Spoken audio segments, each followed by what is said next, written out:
আজকে আর পারছি না কাজ করতে। কোমরটা যে ব্যথা করছে আর জ্বরও আসবে মনে হচ্ছে। মা, কেন না আজকে তোমার কাজগুলো আমি করি? সবসময় তো তুমিই করো। আজকে তুমি রেস্ট নাও, আমি করছি। ঠিক আছে।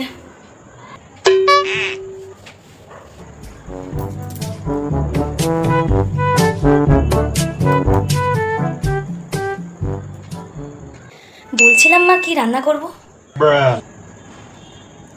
আলু সেদ্ধ ভাত করে দে না। কৌটো চাল নেবো মা? 3 কৌটো। আচ্ছা আচ্ছা।